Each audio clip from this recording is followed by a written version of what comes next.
Muy buenas tardes. Vamos a hacer algo especial hoy, que es preguntarle a los expertos ciertos temas cruciales, nuestros médicos, Victoria Amador, Roberto Álvarez, Matías Alpisati, relativos a este estudio que estamos emprendiendo colectivo, cuyo resultado va a ser un ensayo nuestro sobre la biología del ayuno terapéutico. Mucho ha sido dicho en los últimos 200 años sobre esto, pero creo que los escritos eran más bien filosóficos, prácticos, un poco sobre el arte del ayuno y todo esto, ¿no? Bueno, la cuestión es que es también una ciencia, o primariamente debería ser una ciencia. Nosotros no tenemos dudas de la enorme eficacia validada ya por muchos grupos étnicos diferentes, culturas diferentes, profesiones diferentes, y algo que nos da, es decir, no tenemos duda claramente, pero debe ser hecho en condiciones controladas, ¿sí? Así que bueno, vamos a ir develando estas condiciones. El reclutamiento de este ensayo, que empieza mañana tengo entendido jueves, ¿no? Tiene ciertos parámetros. Ya nos van a hablar del consentimiento informado, de los días, vamos a hablar de las condiciones generales y un poquito la experiencia de cada uno de nosotros en torno a esta maravillosa herramienta. Yo diría que con toda razón puede ser llamada la medicina más costo efectiva de la historia, porque cuesta nada, no solo no cuesta, sino que uno ahorra dinero y es uniformemente eficaz, en particular yo diría, no solo para los empachos, sino para las enfermedades degenerativas, que es un poco lo que nos va pasando ya a todos. El planeta cada vez es más grande de edad, o sea, tenemos cada vez una población más grande. No sé dónde leí que hacia el 2060, algo así como la mitad de la población, más de la mitad de la población tendrá más de 50 años, o sea que nunca había pasado eso en el planeta, ¿no? Bien, así que viene la época de vivir mucho más, de vivir mucho mejor, queremos, y de empezar a profundizar en estos aspectos. En ese contexto, y siguiendo la línea de nuestro compromiso declarado de la soberanía de salud, es decir, este principio inalienable para nosotros, nuestra filosofía de nuestro centro, y eso de lo que estamos, la bandera que estamos enarbolando del derecho inalienable de las naciones a gestionar su salud con medios propios, en este caso comparándolo con la soberanía alimentaria. Soberanía alimentaria es que los países puedan gestionar su alimentación sin importar alimentos. Bueno, mutatis mutandis, en lo que a la salud se refiere, nosotros consideramos que soberanía de salud es que los pueblos, las naciones emergentes, precisamente puedan gestionar su salud, no con drogas ultra caras de patente extranjera, sino con principios farmacéuticos genéricos producidos acá, precisamente en el lugar donde estamos, y eso, bueno, pasa por los fármacos huérfanos y todo eso. En ese contexto, probablemente no haya una medicina más democrática y de inmediato acceso y más franca que el ayuno terapéutico. Pero vamos a definir algunas cosas. La primero quisiera pasarle el micrófono a los compañeros para que expliquen las condiciones de reclutamiento, o sea, de enrolamiento de este estudio, y bueno, vamos con el doctor Roberto Álvarez para ese tema. Bueno, buenas tardes ante todo. Vamos a tener algunas pautas, a poner algunas pautas en claro que son importantes a la hora de llevar a cabo el trabajo que estamos proponiendo. Lo primero es que cualquier persona está en condiciones de realizar este tipo de ayuno, salvo aquellos que tengan patologías particulares. ¿Por qué patologías particulares? No porque no se vean beneficiados por este tipo de prácticas, sino porque necesitan un control distinto. Y en este momento nosotros necesitamos que la cohorte sea lo más homogénea posible en ese caso, y no buscar cohortes que tenemos que tener un poquito más de control. Si tendríamos que aislar o privar en este momento, por lo menos para el trabajo de este ayuno, obviamente hablamos de los pacientes con patologías oncológicas, ¿sí? Que repito, no es que no se vean beneficiados, sino que en este momento no es para el trabajo a donde estamos enfocándolo. Lo mismo para los pacientes que presentan diabetes de tipo 1, o sea, diabetes congénita. Tampoco aquellos que presentan una diabetes por exéresis total del páncreas, como dice Ernesto, la que él le propuso llamar diabetes tipo 0. Tratamos de que esos pacientes estén aislados de este tipo de prácticas en este momento para este tipo de trabajo. El resto de los pacientes, el resto de, como decimos nosotros, el universo estadístico puede acercarse, teniendo en cuenta ciertas cosas. La primera de esas ciertas cosas es que necesitamos que sean pacientes que puedan acercarse físicamente al centro. Nosotros como médicos necesitamos tener un control exhaustivo de lo que hacemos. Necesitamos tener un control clínico y de laboratorio de los pacientes. No porque sea mayormente riesgoso, sino por una cuestión de control. Lo principal en la medicina es el control. El control previene un montón de cosas y nosotros tenemos que estar sobre la prevención más que sobre el tratamiento. Entonces es algo que es fundamental para nosotros en este momento. Entonces, como les dije recién, es fundamental que los pacientes puedan estar físicamente acá. Por propuesta de Ernesto y agradeciendo el apoyo y el aval de colegas que tienen una mirada médica que va por el mismo camino que el nuestro, hay algunos pacientes que podrían, o algunos participantes, mejor dicho, que podrían incorporarse al trabajo fuera del país con médicos que forman, con colegas nuestros que son parte, digamos, del grupo de línea de pensamiento que tenemos nosotros en este caso. Con eso es para tener en cuenta. Les paso la lista, pero sí, eso es importante. Por correo a la lista. Perfecto, así tienen todos los médicos y todos aquellos que puedan estar. Además, se les va a hacer firmar un consentimiento. Ese consentimiento informado es más informativo que otra cosa. Básicamente lo que nos da es la potestad a nosotros como médicos de trabajar sobre los pacientes y poder intervenir en el caso de que sea necesario. ¿Sí? Un ayuno como el que estamos proponiendo de aproximadamente 72 horas es un ayuno que tiene que tener control médico. No se puede hacer sin control médico. Es algo que lo decimos muchas veces porque lo escuchamos mucho. Obviamente todos habrán visto el ayuno, el gran ayuno que hizo Ernesto en su momento de 21 días y muchos lo toman como una práctica. Ernesto lo hizo con el control nuestro todos los días. No es que se hace sin control, es fundamental tener control sobre eso. Entonces es un tema a tener bien en cuenta y no dejarlo pasar por alto. ¿Sí? Eso es lo importante del consentimiento que les van a hacer firmar. Así que nada, están todos invitados de parte nuestra. ¿Sí? Gracias, Robert. Quería que, si podría, Matías, por favor, explicar la cuestión del límite. Hay una experiencia muy grande de ayunos de tipo religioso en todas las etnias, las culturas, desde el budismo hasta el judaísmo, el catolicismo, las formas del cristianismo en todas sus órdenes, ciertamente el islam con el ramadán y todo esto, así que se sabe, y hay otras también, Shinto, otras formas religiosas que sabemos muy bien que hacen ayunos sin ningún problema. El valor de corte que Matías le va a hablar, tener 72 horas como límite, bueno, sería interesante escuchar al doctor Matías Albizati. Bueno, como estuvo hablando Roberto, que fue bastante explícito con el tema de las 72 horas, ¿no? Enfático. Enfático, sí. Que sí o sí tiene que ser supervisado por un médico, ¿sí? Más allá de esos ayunos religiosos que quizás no tienen la mirada nuestra como médicos, o sea, que no contemplaban el metabolismo, sino una pureza del alma y todo eso, pero esencialmente inocuo, una limpieza, sí, bueno, pero nosotros sabiendo lo terapéutico que es, ¿no?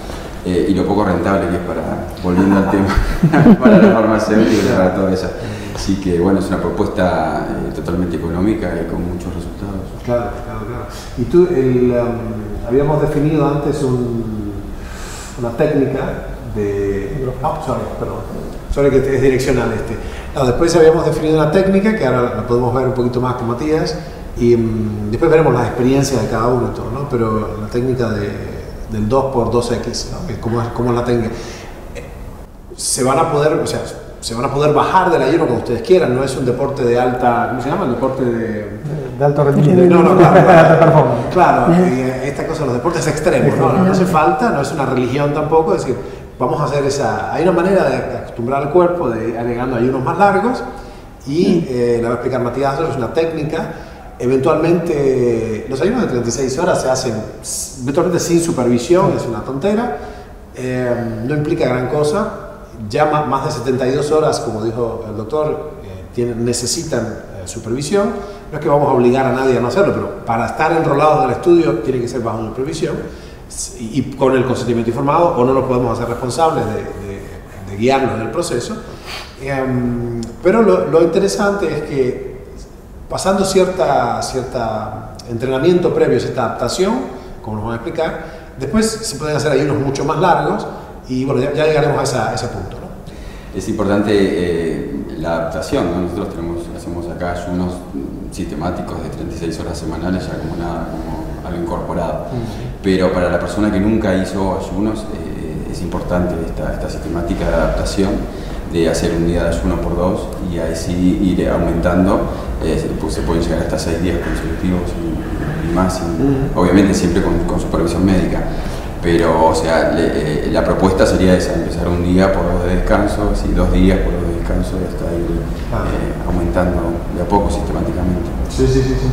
Bueno, es interesante que este recurso en particular, sobre todo si se asocia con el entrenamiento, con el ejercicio, es en el fondo la cura, voy a decir, me atrevo a decir, el camino hacia la total resolución de la diabetes tipo 2 y otras formas que podemos llamar 3 de diabetes que tienen que ver con diabetes cerebrales de alguna manera, ¿no? Alguien definió al Alzheimer, nos gusta decir como diabetes tipo 3, que es una forma de decir de demencia metabólica también, ¿no? Es muy interesante cómo pasa esto. Bueno, la técnica entonces, para que se tenga claro, y después me gustaría que habláramos con la doctora Victoria acerca de cómo era el tratamiento en nuestro lugar de formación, ella en la medicina y en las ciencias, en Cuba, con la diabetes tipo 2. ¿Te querés explayar ahí? Porque es muy diferente la experiencia. Tú tienes tu propio micrófono. Y no, lo que pasa es que la diabetes tipo 2, que aparece siempre en la adultez y que, bueno, en tiempos pasados aparecía quizás después de los 50 años, es decir, un adulto ya muy mayor para esas épocas, y que cada vez va bajando más la edad de incidencia, tiene que ver también con esta mala alimentación por exceso que estamos teniendo. Y en nuestro medio, bueno, allá en Cuba lo que se hacía era siempre, y en general en casi todas las patologías crónicas no transmisibles, es garantizar una buena educación con respecto al paciente que recién tiene el debut de una patología de este tipo, donde el primer pilar de tratamiento siempre es el tratamiento higienodietético. Es decir, la educación en el enfrentamiento a los nuevos cambios del estilo de vida que exige la patología en cuestión. Y con respecto a la diabetes en particular, es muy importante porque esta diabetes, cuando aparece, es siempre una claudicación del sistema. Y cuando esto se logra tratar de esa forma multifactorial desde el principio, es posible totalmente, y bueno, de hecho ya estamos hablando sobre la base de muchísimas experiencias, revertirla. Claro. Revertirla provocando, es decir, logrando una rehabilitación metabólica que vuelva a ser sustentable esa fabricación de insulina por el planque y rehabilitarlo para una buena efectividad. Sí, una resensibilización, básicamente lo que se hace. Lo que se busca siempre en esos casos es resensibilizar al cuerpo, y la mejor forma de hacerlo es, está mal visto el hecho de, bueno, no se comen hidratos de carbono y de esa forma, el cuerpo de alguna u otra forma lo termina formando, utiliza cualquier nutriente para terminar formando los hidratos de carbono. Entonces, este tipo de procesos son fundamentales, donde el cuerpo hackea o resetea toda su maquinaria, resensibilizando los receptores. Es fundamental, ¿sabes? Pero fíjate, claro, claro, y no solamente reseteando los receptores, que de hecho, bueno, una de las cosas más importantes es justamente la saturación de receptores, sino la fabricación de insulina por el planque y la calidad de esa insulina, porque la gran mayoría de las veces, y por eso muchos pacientes tipo 2 que ya han abusado extremadamente de esta condición, terminan siendo insulino requiriente después de 20 años de evolución de una maltratada o mal enfrentada diabetes tipo 2, y ya no hay posibilidad de sensibilización porque sencillamente el páncreas no responde. Es una locura, porque tratar con insulina suplementaria al paciente que ha tenido lo que tú defines como una claudicación de la sensibilidad insulínica acelera, precipita aún más la destrucción de los receptores. Tal lo que cual. tiene que hacer es bajar la glucemia por vías. A nosotros nos parece muy extraño Y después yo quisiera que Matías explicara, porque estamos dando por sentado, yo los he escuchado a ustedes hablar y digo, bueno, nuestra audiencia tiene que tener, hay una parte que no es técnica para nada, si bien muchos médicos y bioquímicos nos siguen, y trabajadores de la salud, pero yo quisiera declarar, definir, que tú definieras exactamente qué es la diabetes tipo 1 y qué pasa, qué se rompe y qué se rompe en la diabetes tipo 2, antes de seguir, porque esto es muy importante, ¿no? Muchas de las preguntas que ya veo que vienen, me hacen señas, van por esa vía. Es muy extraño que acá, en el mundo, después nos contarás también en Chile, como es en otras partes, que en vez de hacer resolver la causa primaria, que es el exceso de azúcar circulante, por obvias razones de exceso alimentario, lo que se haga es, bueno, dar más la hormona, ¿no? Es una locura. ¿Te parece que podemos definir en términos de layman el diabetes 1 y 2? Para que se entienda diabetes 1 así sencillamente, ¿no? Bueno, el páncreas es un órgano, una glándula que genera la insulina, que es lo que hace bajar la glucemia, ¿no? Esas células son las que en la enfermedad tipo 1 están totalmente afectadas, o sea, anómalas, entonces no tienen la capacidad de generarla. Por eso sí es necesario la insulina exógena como para reemplazar esa ausencia de producción, ¿sí? Ahora, en la tipo 2 es ese border, ¿no? Es como que puede llegar a terminar en una tipo 1 si no se toma a tiempo y si no se arma una terapéutica bien, ¿no? Porque es como que, como vos decías, dando insulina precozmente estamos acelerando llegar a una tipo 1, ¿sí? Estamos haciendo eso. Es interesante en algún punto para entender es que el abuso de los azúcares, para los cuales como especie no estamos diseñados, el abuso, decía, de este alimento, bueno, bonito y barato, que es la glucosa y sus precursores, estropea física, estructuralmente, rompe a los receptores de la insulina. Para que ustedes entiendan, todos los que no tienen información, cada célula, pongamos esto es una célula, cada célula tiene en su superficie receptores para literalmente miles de cosas, pero este receptor para la insulina tiene una estructura particular y un número en particular. Además, entonces eso es lo que abre, es una llave que cuando la hormona insulina toca el receptor, abre las boquitas transportadoras, que son la familia de transportadores GLUT. Entonces la glucosa que está dando vueltas fuera de la célula se precipita al interior por este canal específico, pero tiene que ser autorizado. Bueno, una y otra vez hay tanta glucosa afuera, lo cual genera esa señal al páncreas que explicaba Matías, que simplemente se rompen los receptores. Hay una muy interesante descripción de esto ya. Los receptores insulínicos se terminan de agotar estructuralmente y ya no son más sensibles a la hormona insulina. Bueno, lo que hemos visto es que las restricciones calóricas, el entrenamiento, la rehabilitación metabólica, como le llamamos nosotros, o asombro, regenera la sensibilidad de los receptores a la insulina, haciendo inútil la insulina suplementaria. Basta con la que segregue el propio cuerpo. Ya una vez que le hemos devuelto, en esta rehabilitación metabólica, le hemos devuelto la sensibilidad, ¿no? Quedaba lo de entrenamiento. O sea, si yo hago, si quieres explicar, si hago un día de descanso 2, si hago 2 días de descanso 4, así, alimento 2x2x, ¿querés que lo escribamos? Dale. Ok, podemos. La fórmula es si puedes escribir, no tengo que escribir. Gracias. X multiplicado por 2x. Seguramente ya tendrán experiencia algunos con el ayuno, pero si uno ayuna una cantidad, no importa cuál, de tiempo, la manera de adaptarse es, ¿se ve ahí? No sé si se ve lo que estoy diciendo. Si uno ayuna un tiempo X, inmediatamente come durante ese tiempo multiplicado por 2. Es decir, si yo ayuno 36 horas, o ayuno un día, acto seguido como durante 2 días. Si ayuno 2 días, acto seguido como durante 4 días. Si ayuno 3 días, acto seguido como 6 días, y así, ¿no? Y para cuando entonces ya uno ha podido ayunar seguido 6 días, y ya que están, una vez que ayune 6 días, lo próximo que hago es comer durante 12 días. Una vez que pasa eso, lo que hemos visto es que ya uno puede ayunar indefinidamente. Recuerden, no es un deporte extremo, no es una competencia, no es una religión, extremista, esto solo se puede hacer, como explicó el doctor Matías, más allá de las 72 horas, solo se puede hacer bajo prescripción facultativa, bajo estrecha vigilancia médica, ¿no? Yo quería hablar un poquito de las mitocondrias, si te parece podemos arrancar por ahí. Bien. Muy buena. Está bueno hablar de esto del ayuno, porque estamos hablando en una época del novismo con el tema de las dietas detox, ¿no? La detox. De lo que se usa desde la clorofila hasta la dieta de la luna y todo eso está bueno. La dieta de la luna. La dieta de la luna, la dieta de la sopa, la dieta Hay que hay tomar agua, infinidad pero hay que tomar agua cuando la luna no se está en la... de dieta, no sí. sé bien cómo. Pero es interesante, pero la luna... Pero la base es el ayuno. O sea, ok. quizás la luna apoya, pero la base es el ayuno. Lo importante es La ayuda eso, contribuye que- con las mareas. ¿Cómo?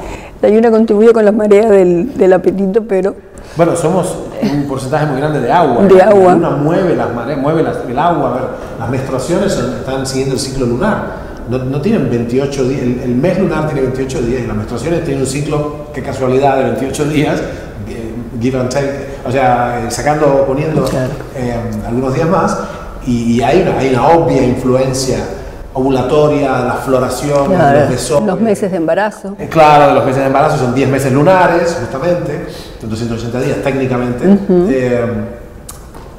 Bueno, pero diría que bueno, es posible que, ¿no? Que la influencia, hay una obvia cronofisiología detrás de esto, pero es más sencillo. ¿Cómo es la dieta de la luna entonces? ¿Cómo hasta quedar redondo? ¿No? Bueno, que creo que cuando la luna está en un punto se hace un ayuno de 24 horas todo con agua, o sea, solamente una dieta líquida, pero es ayuno. Dieta líquida quiere decir como Agua. jugos. Sí. Porque alguna gente me ha dicho, estoy haciendo ayuno con jugo de piña. O con caldos y todo eso, Pero claro. no. Sí, caldos o jugos con azúcar, eso Sí, no es ayuno. sí. O el que come solo frutas. Está bueno poder hacer la diferencia de lo que es un ayuno de una dieta líquida. Ok. Entonces, escuchen esto, estamos definiendo un parámetro específico, estamos definiendo como ayuno. La ausencia de alimento, o sea, Total. La Ok. ausencia totalmente, o sea, sí hidratación con agua o té verde como hacemos nosotros, pero nada más, sin azúcar, sin edulcorantes, Nada. no caldo colado ni jugos colados sin pulpa, como son las dietas hídricas. O sea que esencialmente no tengo nutrientes, no tengo calorías químicas ingresadas. Obviamente. Sí. Okay. Había esta cosa del ayuno intermitente, digo así porque la definición de ayuno que acaba de dar el doctor Matías es cero, o sea, nosotros llamamos inedia, o sea, no comes absolutamente nada, aunque puedes tomar agua, té verde, etc. Pero, segundo punto, el primero no comes nada, el segundo es, no comes nada durante un tiempo suficiente para agotar las reservas de glucógeno. Por ahí Piki puede explicar el glucógeno. Sí. ¿Qué sería el glucógeno? Es la forma mínima de almacenar glucosa justamente para la actividad emergente. Una vez utilizada estos depósitos básicamente muscular, bueno, ahí se comienza ya a utilizar esta segunda línea de energía que estaría basada en la utilización de las grasas como fuente de las grasas propias como fuente de Reserva de energía. guerra. Bueno, entonces está clara la definición. En el contexto de lo que vamos a hacer, solo llamamos ayuno en pleno derecho a la absoluta inedia, cero alimentación, siempre agua, durante un tiempo suficiente para empezar a generar un fenómeno maravilloso que es la autofagia, ¿no? Bien, la autofagia. ¿Y qué es esta dichosa autofagia? ¿Querés explicarnos? Sí, básicamente lo que se busca con el ayuno prolongado es no solo bajar los niveles de glucosa en sangre, dado que, a ver, si uno tiene niveles elevados de glucosa, automáticamente el cuerpo vive y se maneja con ese tipo de combustible. ¿Por qué? Porque es un combustible de rápido acceso, es un combustible que se quema muy rápido, con lo cual el cuerpo lo elige todo, ¿sí? De forma rápida. Cuando se empieza a hacer esa restricción calórica, automáticamente el cuerpo empieza a buscar un combustible, pues se agotan estas reservas. Como dijo la doctora, el glucógeno es una forma de almacenamiento de glucosa, básicamente es lo que se llama un polímero, son varias moléculas de glucosa unidas a una proteína, de hecho, cosa de tenerlo de reservorio. Cuando yo agoto esas reservas, no me queda absolutamente nada, tengo que empezar a utilizar algún otro tipo de combustible. El combustible ideal, el combustible más sano y que tiene un alto rendimiento son las grasas. La oxidación básicamente de estas grasas o la utilización de estas grasas es lo que hace formar unas pequeñas, como yo lo llamaba en la facultad, bolitas energéticas, porque siempre te lo expresan en pelotitas, que son los famosos cuerpos cetónicos. Cuerpos cetónicos que están, a mi entender, bastante bastardeados por el desconocimiento de lo que realmente es una fuente energética. Es una fuente energética terriblemente sustentable, mucho más sustentable tal vez que la glucosa misma, y básicamente lo que nosotros buscamos con la autofagia es consumir nuestras reservas grasas, esas reservas que a nosotros nos van a dar un material energético altamente rentable con un costo terriblemente bajo. Entonces es una base fundamental. Tú decías sustentable, ¿por qué? Sustentable porque lo primero que tiene es que al ser de más difícil acceso, es de mayor duración ese tipo energético. Con lo cual el cuerpo, con una pequeña cantidad de cuerpos cetónicos, puede ejercer un trabajo mucho mayor durante mucho mayor tiempo. O sea, un tiempo mucho más prolongado. Por eso los ayunos, hay gente que hace ayunos muy prolongados por el estilo de vida que tienen. No todos, como digo yo, no todos tenemos la posibilidad de, como dicen ahora, tenés que comer 6 comidas diarias. No todo el mundo tiene la posibilidad de comer 6 comidas diarias. Entonces, esa gente, para lograr un estado físico adecuado, necesita un material energético adecuado. Ese material energético es, sin duda, la grasa. Un gramo de grasa son más de 9 calorías. Es muchísimo, Sí. es muchísimo. Como mínimo 9. Con lo cual es terriblemente sustentable 0.4. para el organismo. Sí, perdón, es importante que no, esto que dijo Matías no soy yo. Tú hablabas de la densidad energética de la grasa, ¿querés explicarlo en términos cuantitativos? La grasa contra los carbohidratos, ¿no? Claro, a diferencia del carbohidrato, que tenemos 1 gramo de carbohidrato, equivalen a 4 calorías, y 1 gramo de grasa equivale a 9,5 casi calorías, o sea, es mucho más sustentable, o sea, Más rentable rendidor, para el más cuerpo, claro. la grasa que lo que es el hidrato de carbono. Claro. Sí, hay un aspecto, perdón, No. un aspecto de la biología evolutiva acá. Bueno, hay muchos aspectos, pero antes de eso es importante entender que la densidad energética de la grasa es muy, muy alta por razones logísticas. Ello implica que, voy a usar esta, quizás con otro, la fórmula general de los carbohidratos es esencialmente, bueno, esta. No sé si se ve ahí, no se ve nada, vamos a buscar otro papel. O sea, es carbono, agua y un n número de carbonos con siempre agua. Entonces, dado que hay, ¿se ve ahí? ¿Se ve algo? No. Dado que siempre entonces la molécula de carbohidratos, por ejemplo, se llama carbohidrato porque es un carbono y agua. Y un n número de esta combinación. Entonces siempre va a ser mucho más voluminosa esa molécula. Si tuviéramos que almacenar toda la energía esta para durar medio invierno en la forma de carbohidratos, seríamos una bola enorme de unos seres vivientes enormes, una enorme burbuja de azúcar. Bueno, no lo somos, ¿no? Eso tiene muchas repercusiones incluso en la parte deportológica, que es una cosa que nos interesa a nosotros, la alta performance, ¿no? Bien, obviamente hay un elemento de la sustentabilidad también que es, y la cuestión de la biología evolutiva que les decía. La glucosa es un combustible inmediato, muy veloz, muy barato, y como todas las cosas rápidas y baratas, es deleterio para el cuerpo a la larga. O sea, entonces parte de la sustentabilidad, como yo lo entiendo, que explicaban los doctores, es que si uno se alimenta constantemente de glucosa, lo que pasa es que tiene de inmediato una energía, y eso es útil para la especie porque nos permitió sobrevivir y reproducirnos, hacer copias del ADN, que somos replicantes, pero es malo para el individuo. Entonces, los alimentos buenos y baratos, rápidos y baratos, el triple B, bueno, bonito y barato, son buenísimos para la especie, pero deleterios para el individuo, fíjense. Entonces, parte de la sustentabilidad es que viviendo bajando mucho la dependencia de la glucosa, prolonga la vida útil de la máquina, ¿no? Y porque hay una cosa interesante con respecto a eso también, la digestión de los hidratos comienza en la boca con la amilasa salival, entonces la digestión es muy rápida, la disponibilidad es muy rápida, pero entonces la demanda se hace cada vez más frecuente. Por eso uno se come un enorme plato de fideos, te estás llenísimo, pasaba una hora, se fue el plato de fideo y me quiero comer 3 platos más.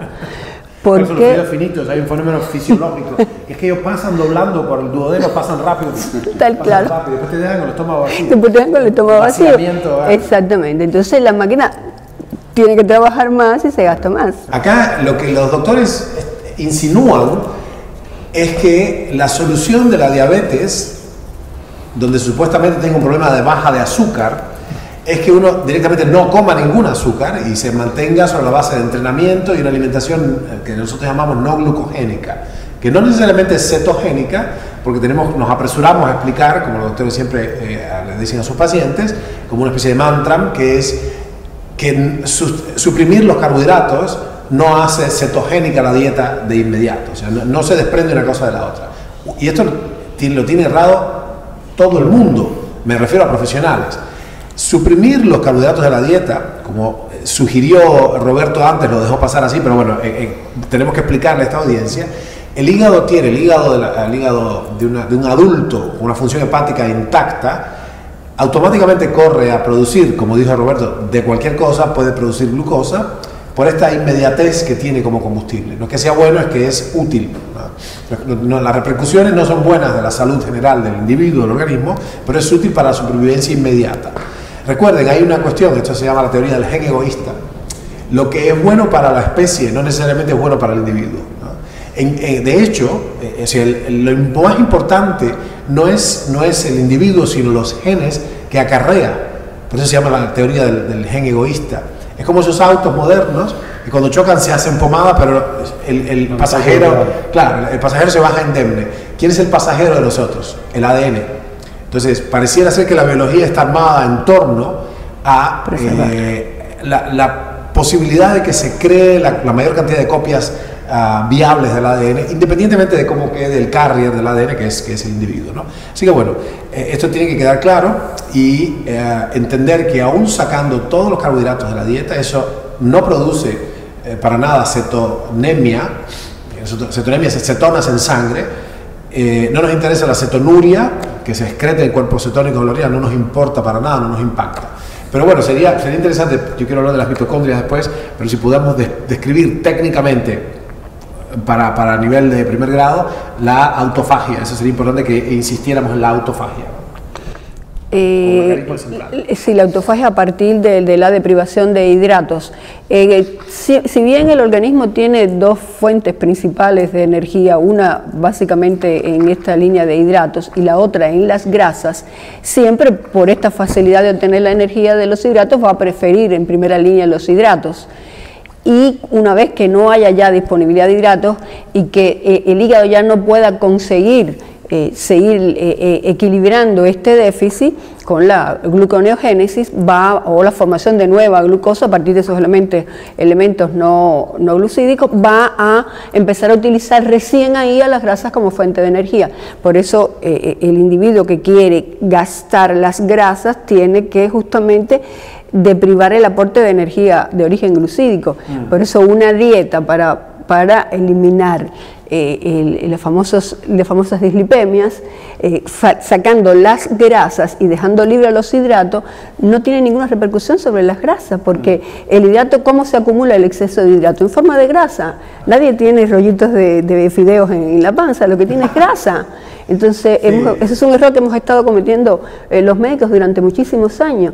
Y más estatina y pacientes que llevan 20 años tomando estatina y siguen con el colesterol en 280.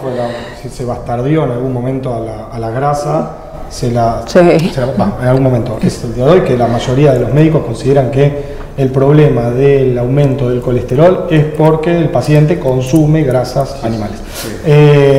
Y por eso, y es algo que pasó hace añares, donde no hay una lógica bioquímica. La bioquímica es muy clara.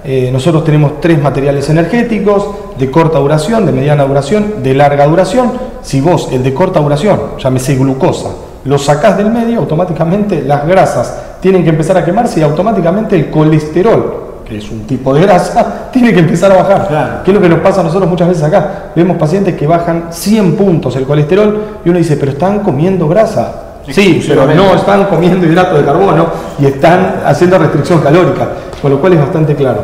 Me parece que hay un tema también que es interesante, que por ahí lo estuvimos pasando por alto. Si bien en esto por ahí Mati es mucho más conocedor del tema, es muy importante también el ejercicio físico.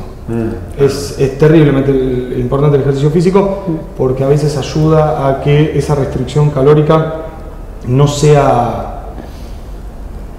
necesario que sea tan brusca y de tanto tiempo. Claro.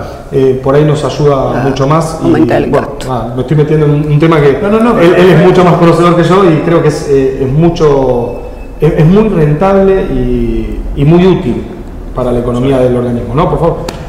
Tú querías hablar de la esteatosis hepática, ¿no? Es una de las ridículas consecuencias. Una de las estatinas y todo el colesterol, sí, es verdad, ¿no? Desde hace muchos años está esa lipofobia, como decimos nosotros. Sí, tal cual. Qué divertido está bueno. Sí, y esa fobia que tiene la gente, ¿no? Porque cuando comemos un churrasco le sacamos la grasita excedente, o pedimos un asado con poca grasa, pero después a la selva negra o al lemon pie con el... La papa frita, me asado sin papa frita. Ahí sí que nadie le tiene miedo hasta la última. Pero siempre queda la grasa en el plato porque no, yo me cuido, es así, ¿no? Pero, como decía Roberto, la verdad que cuando uno no tiene el aporte de los hidratos de carbono, del azúcar, lo que primero prevalece es la grasa, que aparte el colesterol, ¿quién dijo que era malo para el cuerpo? El cuerpo produce colesterol. Pero tiene además resultados importantes, reacciones sistémicas. El cerebro de la gría produce colesterol, y el colesterol está en las membranas, está en el sistema nervioso, está en todos lados. O sea, no puede ser que sea malo algo que produce el cuerpo que lo necesita. Como las vitaminas, es así. Pero bueno, ese es el concepto en sí de la lipofobia que tenemos. ¿Tú sabes cómo que se suponía hasta los años 90, hasta los años 90 se suponía que el abordaje terapéutico de la diabetes infecciosa, así, aguda, era reposo absoluto combinado con grandes cantidades de dulces, pero, grandes cantidades. Y el resultado de eso era que a los 45 días, que eran 45 días... De la hepatitis. No sé por qué 45, ¿no? 40 o 50, 45, a esas cosas. El resultado era que la persona tenía hígado graso, inexorablemente, esteatosis hepática. Y bueno, con eso aprendimos, con Dari es mi esposa, también cubana, con el desarrollo de esto, del entrenamiento terapéutico, lo que aprendimos es y otras medidas, digamos, con vitaminas especiales, etcétera, por vía oral y endovenosa, simplemente se combatía la infección de manera rápida y eficiente, y la persona hacía ejercicios, de hecho, y nada de esteatosis, nada de hígado graso, ¿no? Así que bueno, es muy interesante eso. Hay varios mitos que hay que digamos, desenraizar allí. Yo les quería mostrar mínimamente que un poquito involucramos en esto, hay un aspecto crucial. Yo digo, la clave misma del ayuno está en la autofagia, pero a nivel ya mitocondrial. Se entiende, esto es una fotografía, una microfotografía electrónica de mitocondrias, las mitocondrias del tejido muscular, que se ven en el tejido muscular estriado, y están las mitocondrias metidas adentro. Recuerden que son las centrales energéticas de la célula. Las mitocondrias eran 2.500 millones de años atrás, eran celulitas independientes, y hubo una alianza entre las células eucariontes o procariontes recién emergidas cuando empezó el oxígeno en el planeta, y estas pequeñas celulitas capaces de producir energía en presencia de oxígeno. Así que dentro de cada una de nuestras células están unos cuantos centenares de mitocondrias. Este es nuestro libro, es un texto fundamental para nosotros, Principia Metabólica. Aquí hemos capturado una década de experiencia de ciencia fundamental y experiencia clínica en nuestro centro con nuestros pacientes, y bueno, harían bien en revisarlo. En algunos países está disponible, otros no. No sé si pueden ver ahí también, eso sería ya una visión más lejana de las mitocondrias. El núcleo es la entidad más grande, el orgánulo más grande, y las otras, las verdecitas, una técnica de tinción, son las mitocondrias. Lo interesante es que gran parte de lo que nos destruye es la destrucción de las mitocondrias, y hay trastornos del ADN mitocondrial, que es diferente del ADN nuclear. Recuérdense que el ADN de las mitocondrias viene de la madre, que es quien aporta siempre la herencia mitocondrial, no del núcleo. La información del núcleo viene de papá y mamá, mitad y mitad. La información de las mitocondrias viene solo de mamá, y ya viene en el óvulo, en el ovocito, ¿no? Así que lo interesante es que esto es posible regenerarlo. de la cantidad, vitalidad y vamos a decir, perfección funcional de las mitocondrias depende la vida en definitiva. Y esto está en el núcleo de patologías tan serias como el cáncer, o patologías energéticas en general, y del envejecimiento, que son las teorías más sólidas. El deterioro mitocondrial como fuente de, básicamente, la senectud. ¿Qué es lo que hace se entiende autofagia en español, en castellano, como decir, me como a mí mismo, a nivel del organismo como un todo, ¿verdad? O sea, empiezo a comer las reservas y entonces, bueno. Pero ¿qué pasa a nivel celular? La importancia de la autofagia a nivel celular, que es un mecanismo muy antiguo, evolutivamente, filogenéticamente conservado a lo largo de todas las especies que fueron elevándose en el árbol, es un mecanismo para sostener la vida, es un mecanismo de supervivencia en condiciones de carestía. ¿Okay? O sea, la autofagia es un mecanismo de supervivencia en condiciones de carestía. Faltan calorías, pero ¿cómo es que la célula sale indemne? De hecho sale regenerada, porque lo primero que tira al fuego mitocondrial son las porquerías, los muebles viejos, las cortinas gastadas, la ropa de hace 3 inviernos, los libros ya que no sirven, los periódicos del mes pasado. Entonces uno al final del invierno tiró todo a la hoguera, ¿y qué uno tira? Las estructuras más preciadas, las joyas de la abuela, la Biblia de Gutenberg que heredado, no, uno tira las porquerías. Entonces al final del ayuno, que por obvias razones termodinámica no puede ser indefinido, tiene que tener un término, porque la persona también, si no comes, básicamente desencarnas. Al final de ese ayuno, el cuerpo tiene entonces una batería renovada, porque se ha quedado con los organelas, los orgánulos más sanos, y ha tirado al fuego mitocondrial, a la hoguera de la supervivencia energética, las estructuras, las proteínas y las organelas y las partes de las membranas que realmente estaban viejas y gastadas, ¿no? Así que bueno, espero que se haya entendido a nivel visual. Y por favor tengan a bien conseguir esto. Esto es el equivalente de Gutenberg, es una extraordinaria obra, la Biblia metabólica.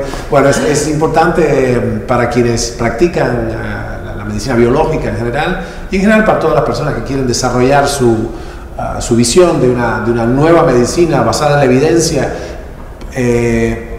pero de una rama que antes estaba, esencialmente no la veíamos, no teníamos esa distinción, que es el metabolismo, cegados y fascinados como estábamos con algo que en realidad es bellísimo y es muy importante, que es el genoma, pero ahora estamos viendo que hay otras cuestiones involucradas.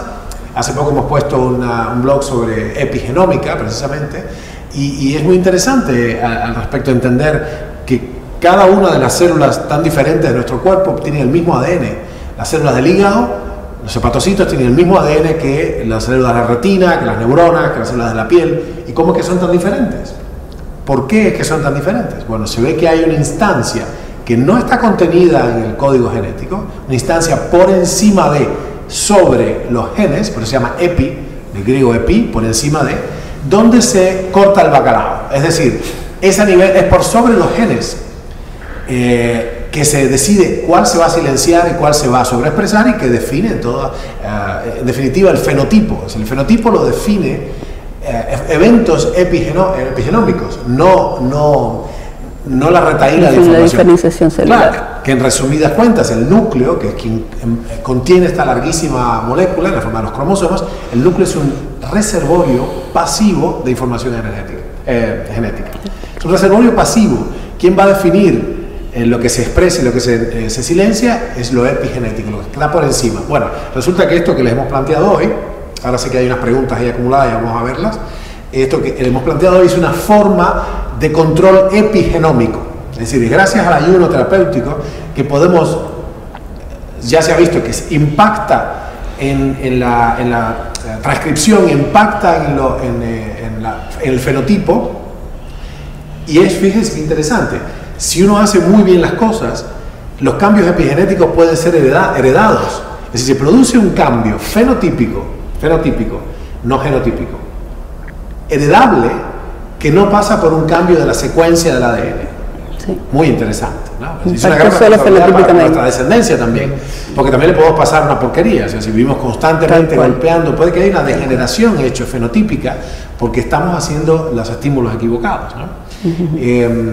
¿Cómo venimos? Y que hay una cosa interesante, el síndrome metabólico como tal es de muy reciente descripción. en medicina. Y hoy yo me atrevería a asegurar que forma parte de casi todas las enfermedades de mayor prevalencia en la población, sobre todo las enfermedades crónicas no transmisibles. Está en la base de la diabetes, está en la base de la hipertensión, está en la base de las enfermedades neurodegenerativas. Cáncer. Y del cáncer ni hablar, ya está más que probado. Y que es la única...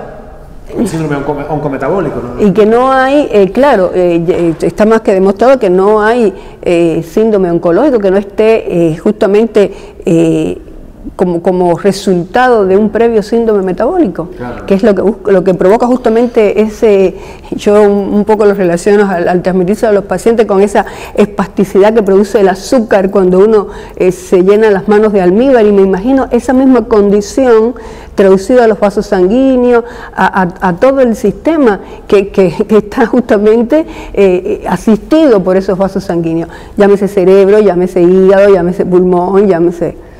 El nombre, la caramelización de las proteínas, la caramelización, la cosilación proteica, exactamente, o sea que hay un deterioro de exactamente las estructuras proteicas. A ver, todo lo que nos mueve son las proteínas. En definitiva, la información contenida en el genoma es la información de cómo sintetizar proteínas. Son unos 20.000, 30.000 genes que codifican para unas 98.000 proteínas, digamos. Todavía estamos en el proteasoma famoso. Y justo a las proteínas las vamos a caramelizar, las vamos a destruir con eso. Bueno, ya ven lo negativo, lo nefasto que puede ser, ¿no? Claro. ¿Cómo venimos? ¿Vamos ahí? Sí. Bueno, ahora tomar algunas preguntas. La primera dice... Sí, se puede ayunar mientras uno entrena. Bueno, para entrenar, sí, si uno entrena, básicamente, yo he salido a correr en ayunas y entreno en ayunas. Si es de alta performance, me parece que no es aconsejable, hay que tener un poco más de seguimiento y de control médico, ¿sí? Para eso. O sea, para esa actividad de alto rendimiento, ¿no? Si uno va a entrenar sistemáticamente como lo hace, como lo deberíamos hacer todos los días, sí se puede tranquilamente, no hay ninguna contraindicación. El cuerpo tiene calorías porque sabe dónde se las... Claro, y diferente es la sobreexigencia de una actividad que es competitiva en ese momento, que necesita sí una reserva que garantice esa resistencia, una reserva energética. Eso es otra cosa. No hace falta. Sí, en nuestra experiencia es significativo que la pregunta esté, porque en nuestra experiencia, más allá de que en este lugar primariamente hemos hecho esta última década el abordaje de los tumores sólidos con constricciones metabólicas, esa terapia metabólica del cáncer en particular, pero resulta que accesoriamente uno de los departamentos de nuestro centro tiene que ver con la alta performance atlética. Es más, estuvimos involucrados en el anterior ciclo olímpico con los equipos de élite argentinos, con 14 deportes, 128 atletas tuvimos confiados a nuestro laboratorio, y de hecho el ayuno terapéutico en la modalidad de 36 horas semanales era virtualmente para todos los atletas, desde el yachting hasta el judo, pasando por de todos los deportes de combate, esgrima, etc. Bueno, y lo que se ve ahí, es más, hay atletas de alta elite como Georges St-Pierre o Ronda Rousey en el MMA, el Mixed Martial Arts, las artes marciales mixtas, que han declarado: salvé mi carrera con el ayuno intermitente, ¿no? Entendiendo por ayuno lo que definimos nosotros: total y media, suficiente tiempo para que se despierte la autofagia, que es este mecanismo que describimos antes de desmantelamiento de estructuras que están medio enclenques cuando tengo una situación de carestía metabólica. Así que sí, absolutamente el ayuno terapéutico puede ser parte y debe ser parte. Lo que nos dimos cuenta nosotros, incluso con la experiencia con deportes como remo y kayak y otras cosas, es que en algunos casos, de hecho, prolonga la vida útil del atleta y les da hasta un ciclo más de entrenamiento, o sea, un ciclo olímpico más. Se le suma entre 4 y 8 años más a su vida atlética, lo cual es increíblemente rentable. O sea, armar un atleta de élite cuesta muchísimo dinero y tiempo y esfuerzo, ¿no? Así que, absolutamente. Ok, ¿qué más? Preguntan si los pacientes mayores de 60 años pueden ayunar o si necesitan algún chequeo. Partamos de la base. Son dos preguntas en una y las dos muy importantes. La primera es que cualquier persona que se decida ayunar por más de 72 horas necesita chequeo médico. Eso es algo que es igual para cualquier persona, ya sea un paciente adolescente o ya sea un paciente entrado en la tercera edad. Eso es para que se tenga en cuenta. La primera parte de la pregunta, que era si una persona de 60 años o mayor de 60 años puede ayunar, la respuesta es totalmente sí. Se va a ver terriblemente beneficiado como cualquier paciente, con una ventaja que normalmente logran, y cualquiera diría, como es un paciente añoso, igual 60 años hoy es un joven de la tercera edad, ¿cómo se llama? Pero se va a replumar. La particularidad que tienen es que las maquinarias con el tiempo, las maquinarias de reparación del organismo, se van deteriorando. Entonces, yo con el ayuno estoy dándole una fuerza de reparación muy importante, muy costo efectiva, porque no tiene ningún costo para el organismo, y si es sustentable, totalmente sustentable. Es posible, totalmente posible, y si es beneficioso, es terriblemente beneficioso. O sea que no hay ninguna contra. Claro. No sé si quedó claro. Clarísimo. Terriblemente. Ok, ¿otra pregunta? ¿A partir de qué edad se puede comenzar a ayunar? Bueno, los requerimientos de las diferentes edades hacen que, por ejemplo, un chico, un nene que está en plena necesidad de aportes energéticos para ese creciente desarrollo, no debe ayunar, excepto patologías muy especiales. Sin embargo, hoy hay una altísima incidencia del sobrepeso en chicos muy chicos, que de alguna manera podrían también incorporar ya esta cultura del ayuno desde los años, quizás a partir de los 10 o 12 años, que si tuviéramos en cuenta generaciones anteriores, donde en la adolescencia aparecía el nenito flaquito, largo, descompensado, me imagino vos, en esa etapa, largo y flaco, pero es que ahora en la adolescencia hay una gran tendencia ya al aumento de peso. Entonces ya esos chicos podrían incorporar quizás menos horas y controlados para ver cuáles son sus requerimientos individuales, pero podrían también ser guiados en un ayuno consecuente para ese manejo de ese síndrome metabólico que ya estaría instalado en esos chicos desde esa edad y que lo van a arrastrar para el resto de la vida si no lo tratan. Sí, totalmente. Yo creo que lo que está diciendo es más que claro. Hay algo que es también importante, que depende siempre, que es algo de lo que dijo Vicky al principio, depende de cada una de las personas. Sí. Obviamente los chicos en etapa de desarrollo necesitan un requerimiento calórico muchas veces muy alto, que no quiere decir que eso no lo vean beneficiado con el ayuno en algunos momentos. Siempre depende de persona a persona.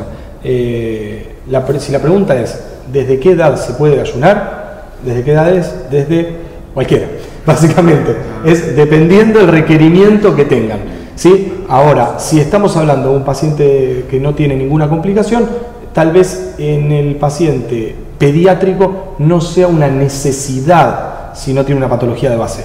Pero quien puede es quien respire, básicamente. Claro.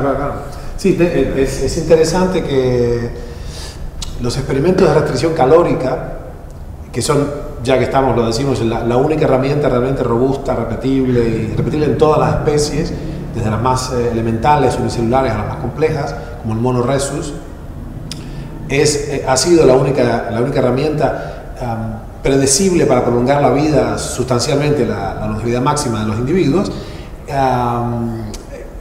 Habiendo establecido esto, que el ayuno es realmente prolongador de la vida, esto se ha visto que es así en especies más sencillas, es así en particular en edades tempranas, edades entre comillas. De hecho, antes de la maduración, por ejemplo, de los anélidos, etcétera, se ha logrado incrementos hasta de 500%, o de la Drosophila melanogaster, la mosquita de la fruta, cuando la alimentación es carente de ciertos nutrientes. Ahora, habría que hablar claro de que no solo, la nutrición no es solo calorías, no es solo energética, sino que hay un propósito plástico, estructural, de algunas de las sustancias de la dieta, que no tiene que ver con el metabolismo energético, sino con la formación de las estructuras. Entonces ahí hay un daño implicado. En los experimentos con Drosophila melanogaster es interesante que se prolonga casi indefinidamente, es una cosa rarísima la vida de las mosquitas, y de pronto se les da aminoácidos en forma de carne podrida o lo que fuere, y corren de inmediato hacia una maduración explosiva de los órganos sexuales que hasta entonces no estaban desarrollados, copulan y mueren automáticamente. Entonces corren a copular y se desploman. decir, que hay un factor, yo creo, los experimentos han sido bastante pobres en especies más complejas. Yo no creo que sea un método para humanos, porque implicaría una especie de castración quirúrgica o química o lo que fuere. En fin, es un método ridículo, no queremos esa clase de vida, pero yo por lo menos no quiero. Y es medio chiste, medio en serio. Hay experiencias muy interesantes, observaciones con los eunucos y los castrati, estos niñitos cantores que eran operados para prolongar el falsete, o sea, para que no maduraran los órganos vocales, ¿no? Hay historias muy conmovedoras, como Farinelli, sí. Pero a ese respecto, si miramos la nutrición como no solo calorías, y ahora Matías va a hablar del concepto de las calorías huecas, ¿viste? Las calorías basura, de la comida basura, chatarra, que tiene muchas calorías pero pocos nutrientes. Bueno, la cuestión es, yo creo que hace falta una edad madurativa. Los hombres y las mujeres maduran a diferente edad. Yo creo que sería sensato decir, bueno, si tengo un problema, analizarlo, pero si la alimentación es congruente, correcta, desde el punto de vista de la nutrigenómica, es decir, es nutrigenómicamente correcta, y la ley primera de la nutrigenómica la hemos establecido antes en otras comunicaciones, que debía ser: no le des azúcar a un cazador, por favor, no le des azúcar a una máquina perfectamente preparada para cazar y forrajear, como nosotros. Bueno, si es así, yo creo que lo que hace falta es cuidar que no haya excesos, básicamente los azúcares. Estamos premiando a los niños constantemente con caramelos, ¿no? Pero hay algo que decir más sobre la densidad nutricional, la calidad nutricional de los alimentos.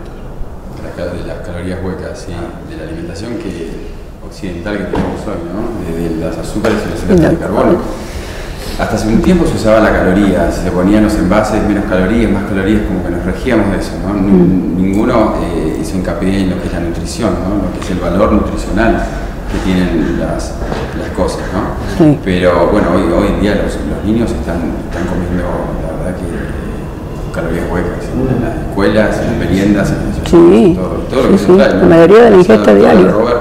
El estado proinflamatorio que trae el cuerpo, ese estado proinflamatorio permanente, ¿no? Permanente. Que sí, es un terreno fértil para cualquier enfermedad, ¿no? Para que, hay máquinas expendedoras de bebidas azucaradas en los hospitales, adentro de los hospitales. No puede ser. El azúcar, bueno, el azúcar es una caloría hueca como el hidrato de carbono, eso es a lo que nos referimos con la caloría hueca, ¿no? Que está carente de los micronutrientes. El cuerpo necesita a diario para generar todas las funciones y todas esas vitaminas que tenemos ahí. Los cofactores, claro. Sí. Es interesante, hay un truco que nosotros hemos investigado con algún detalle. Ahora vamos en sucesivas comunicaciones al grupo enrolado en el gran ayuno, lo vamos a ir explicando, que es tener lo mejor de los dos mundos. Sin micronutrientes, lo que explicaba el doctor Matías, no se puede vivir, porque los micronutrientes, las vitaminas esenciales, los aminoácidos esenciales, son los cofactores biológicos que hacen que la maquinaria ande bien. La cuestión es que hay un costo implicado en incorporar los nutrientes, porque vienen en la comida y la comida tiene calorías. Mientras más calorías se ingieren, más corta es la vida, porque hay una métrica estricta, rígida. Hay un número de latidos y la tasa metabólica entonces está asociada con eso. Mientras más alta es la tasa metabólica, más rápido se quema el kilometraje adjudicado a la máquina biológica, ¿no? O sea, un mismo auto que tiene una alocación de kilómetros, sea 600.000 kilómetros, un mismo auto puede durar 3 años, si es un taxi, o 30 años, si es un auto de lujo que lo usan solamente los fines de semana. ¿Se entiende, no? El grado de explotación esencialmente tiene que ver con esto. Y las calorías, o sea, la alimentación rica en calorías precisamente eleva el metabolismo. El organismo entiende que hay vacas gordas y le da con todo. En tanto, la restricción calórica hace que baje la tasa metabólica, el organismo entra en fase de ahorro, entendiendo que tiene que ser prudente, y eso prolonga la vida útil de la máquina. Pero hay un riesgo implícito, medio que no negociable, en tomar los nutrientes esenciales para el funcionamiento, los catalizadores biológicos, porque vienen con calorías. Entonces nosotros planteamos una especie de ayuno paradójico, no explorado por lo que sabemos por ningún otro centro, institución profesional sistemáticamente, que es ayunar y a la vez poner pequeñas cantidades tolerables de vitaminas hidrosolubles, todo el complejo B, vitamina C, ácido ascórbico y otras cosas, ¿no? ¿Por qué? Para tener entonces todos los beneficios de la restricción calórica extrema en la forma del ayuno, el ayuno prolongado, y los beneficios de la micronutrición, ¿no? Así que bueno, hay varias cosas como esta. ¿Qué otras preguntas tenemos? ¿Algo que quieran decir que se nos quede? No, creo que más o menos quedó bastante claro. Creo que por ahí pasando un poco en limpio, lo más importante que nos queda es que el ayuno es una restricción total de alimento sólido, eso, y dentro de lo líquido que se permite es agua, o como dijo el doctor Matías, eso es fundamental que se tenga en cuenta. El ayuno es total restricción de sólidos y el único líquido que se va a permitir para manejo es el agua.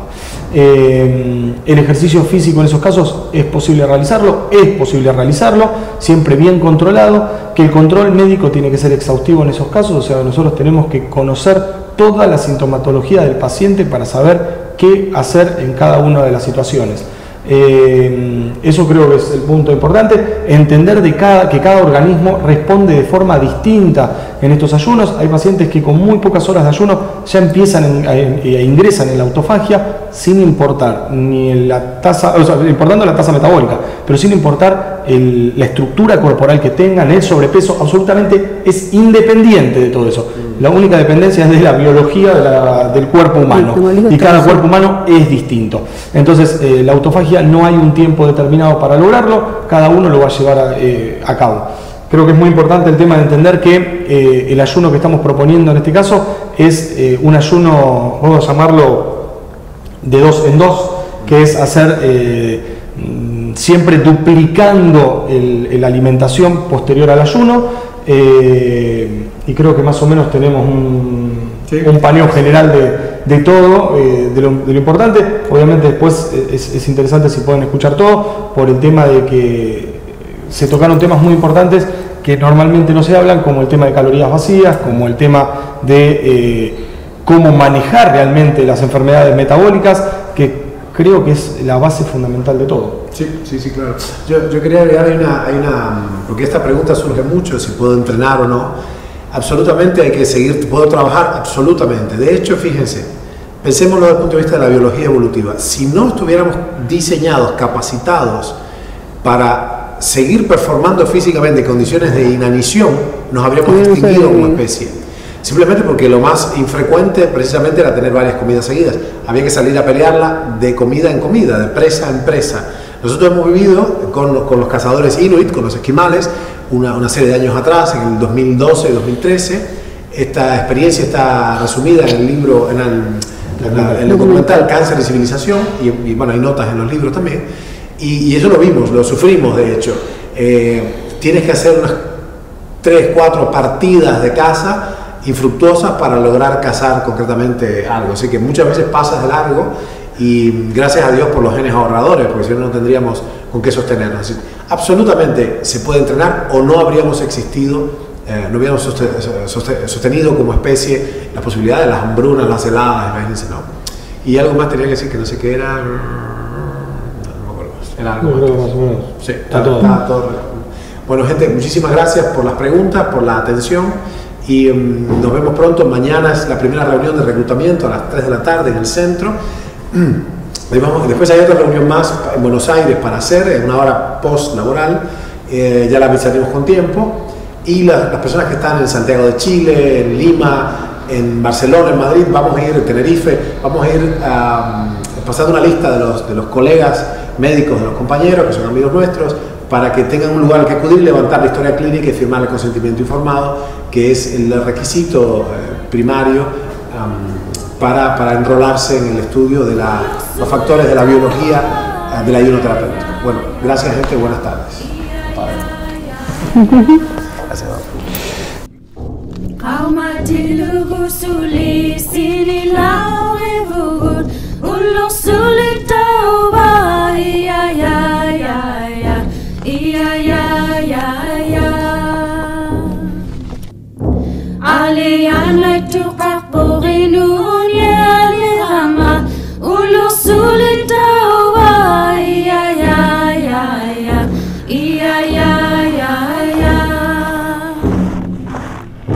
Aku tuyuran motivu ulur sulit